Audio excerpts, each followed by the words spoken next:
Hello everyone, welcome back to my channel. This is Stephanie with Velouria Star.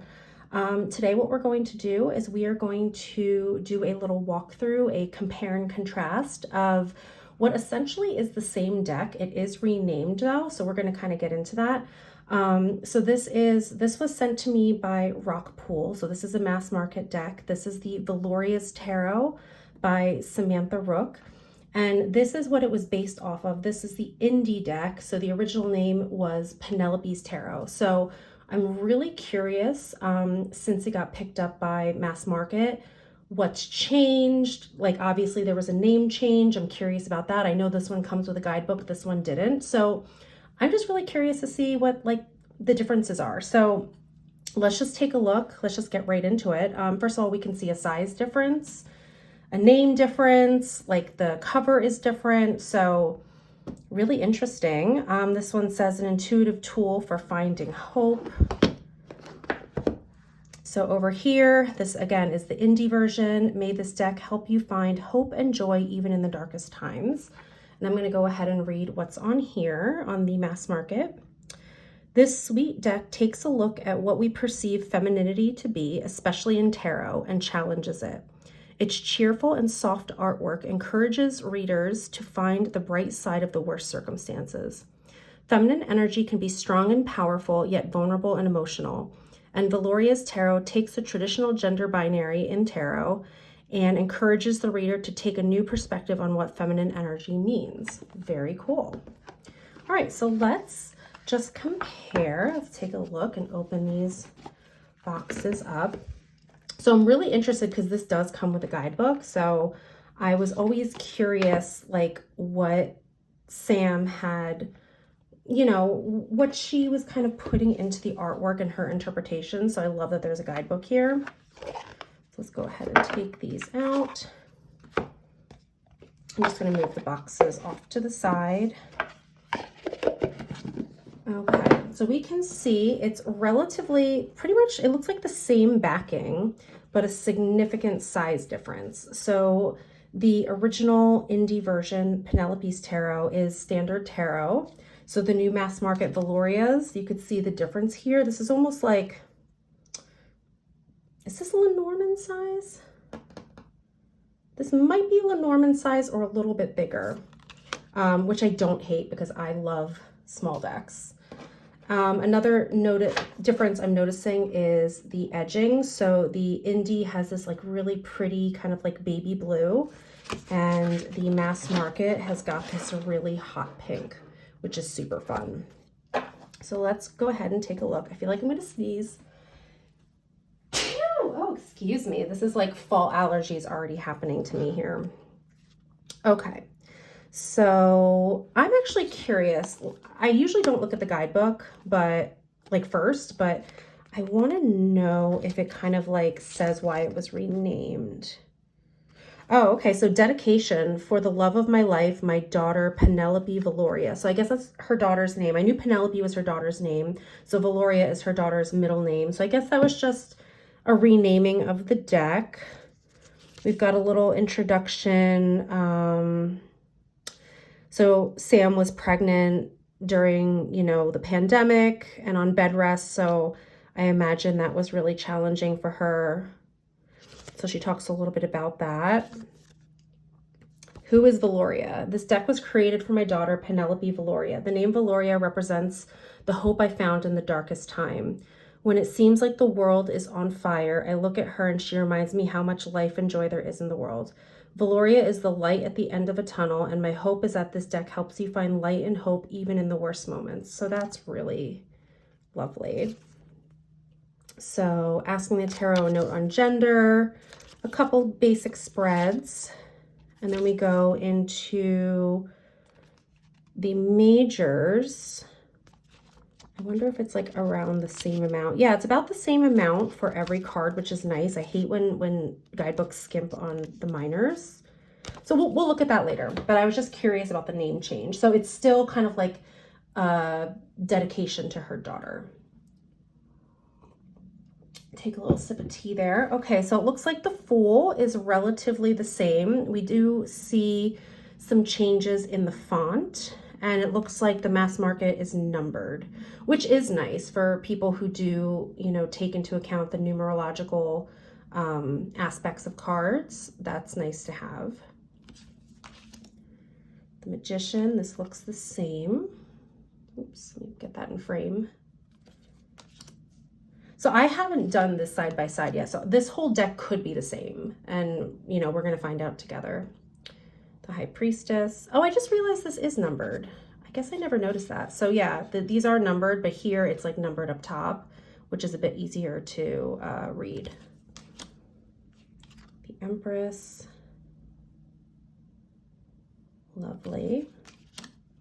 So the Emperor has been redrawn. I like this one's kind of got this more devilish, oops, not in frame, figure here. The Hierophant.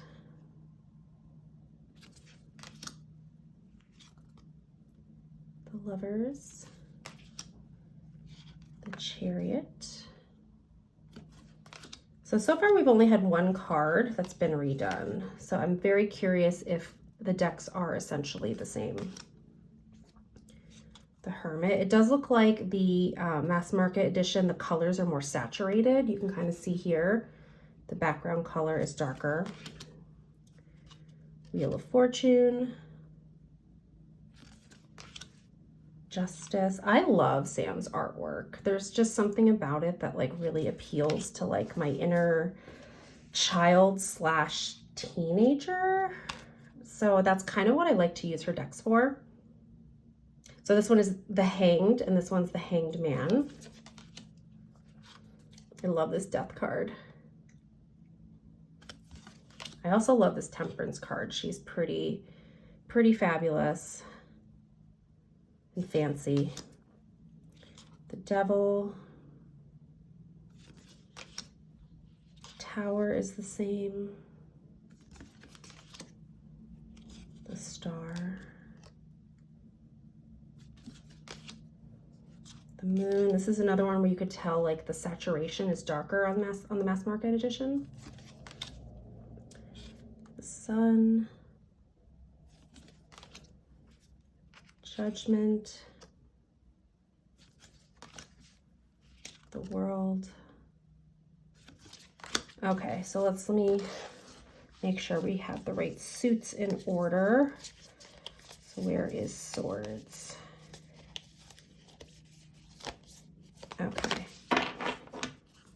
Okay, so right here I see a renaming. In her original indie version, she uses the term daggers, whereas mass market, we're going back to traditional swords.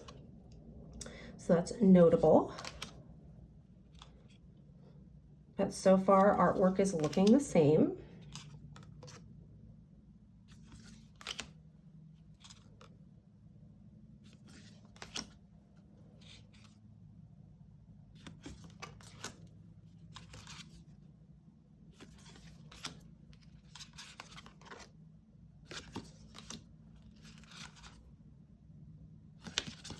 So what are you all thinking of the size difference?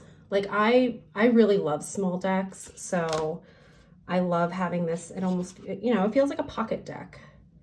It's something you can kind of just throw in your bag, travel with.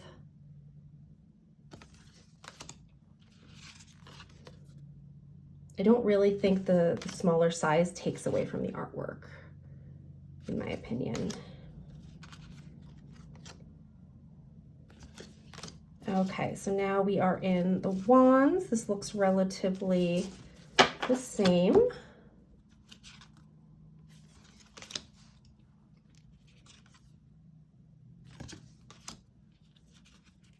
Got our 3, 4, and you can see this deck is fairly pippish. Like it gives a little bit more than a pip deck, but it is still kind of pippish. So that's something to keep in mind for people who maybe don't love working with pip decks. I also know there's people who love working with pip decks. So just something to consider if you're considering investing in this deck.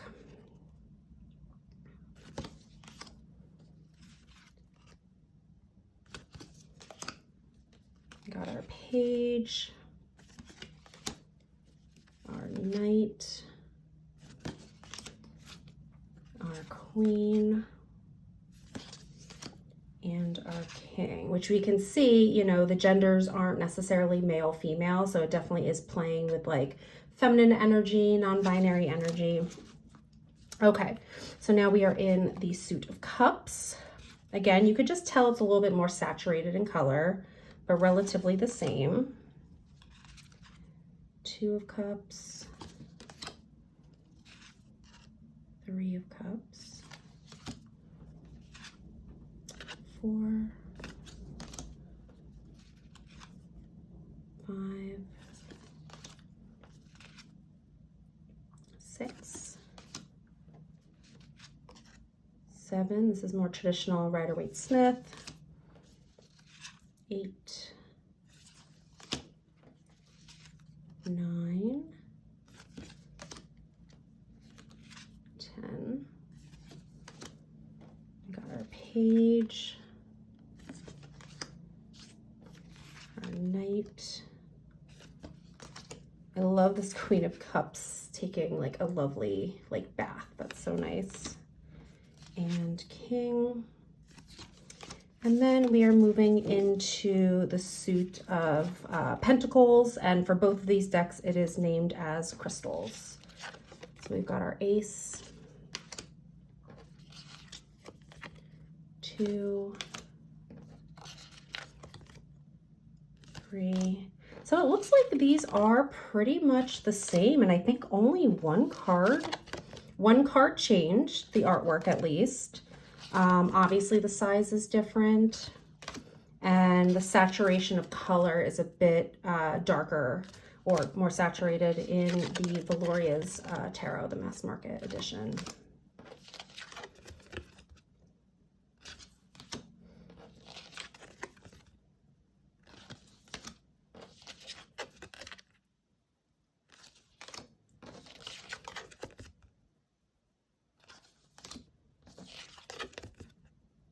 Yeah, so these are pretty much the same. So if you have been wanting to get this indie version of the Penelope's Tarot, I think it's out of print now. So if that's something you've missed, I think getting the mass market Velouria's Tarot is an excellent option because it's essentially the same deck as long as you don't mind the smaller size. And I do think it has the benefit of a guidebook.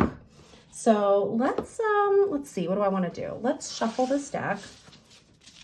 And let's just pull a sample reading, and I want to read at least one card from the guidebook just to see like how the writing is. So let's take a moment, and if you have a question, you can think of it now. If you just want a message from the universe, just focus on that. And whatever I pull, just know that if you're watching this in this moment, this message is for you. And as always, just take what resonates and leave the rest. Let's see if I can riffle shuffle this because this is a bit smaller. So it's a little stiff, but I think if you kind of work it, you'll be able to maybe bridge it. I do love these hot pink edges. Those are very fun.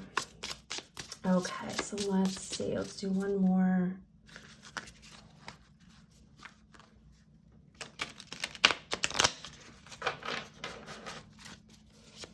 All right, so let's see what we pull in this moment.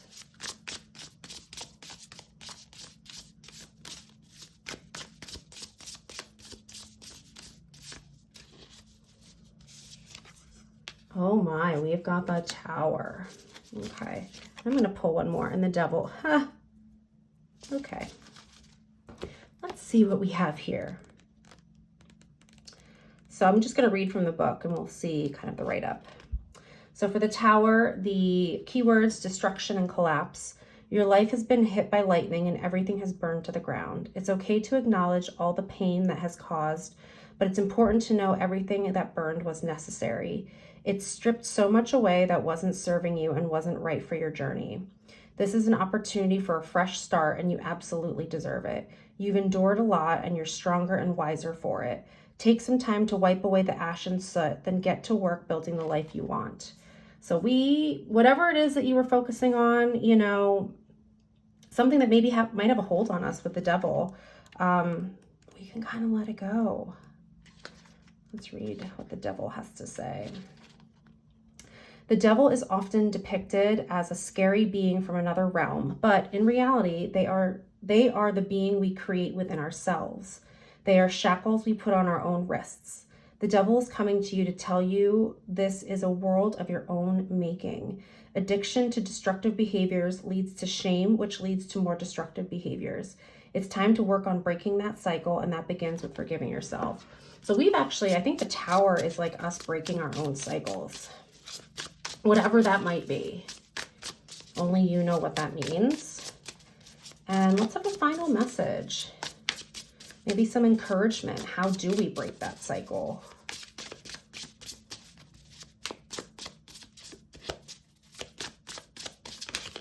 Oops.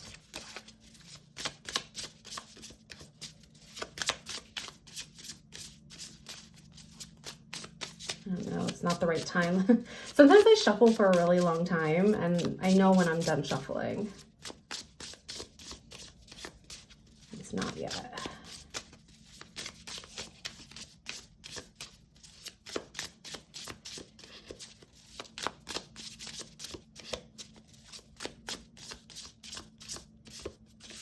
Okay.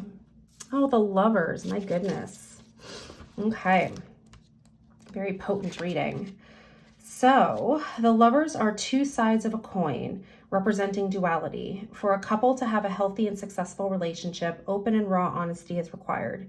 If you find yourself standing at a crossroads, it's imperative to strip your ego out of the equation and face the choice with an honest perspective, just as the lovers face each other. The lovers face every issue together, remembering that even in bad times, they are not enemies but partners. Channel their energy as you choose your next step. Potent. Let's do one more. And the Star. Wow. And I shuffled this pretty well. And we have got all majors. So the Star. The Star shines brightly in the night sky, filling the darkness with light. You've been through dark times, but you're capable of bringing light back. Take some time to take care of yourself. Go beyond your daily routine and carve out real time to take care of your body and soul. You need more than basic maintenance. You need self-care. So this feels like a very potent reading. You're going through some stuff, and a majority of it is self-imposed. So it's like, can you break free from it and reach out to people you love, including self-love? Can you make decisions that are loving for yourself, taking time for yourself, caring for yourself, and you're going to get through this Tower moment on top. Because when the Tower shows up, like it is always in our highest good. It might not feel that way in the moment because we're in it, right? Like the devil has got that hold on us. But when things fall apart, like as they say, rejection is redirection. So keep that in mind. So yeah, this feels very potent. I'm excited to work with the Velouria's Tarot. So let me know what you think of this mass market edition. Do you have the indie Penelope's Tarot? Is this something you would be interested in? How do you feel about some of the changes that have been made? Let me know all the things in the comments below. And if you enjoyed this video, go ahead and give it a like. If you're new here, I just feel like my camera's been kind of crooked the whole time. Oh well, it's fine. If you're new here, feel free to subscribe, leave a comment down below, and I will see you all in the next video, everyone. Take care. Bye.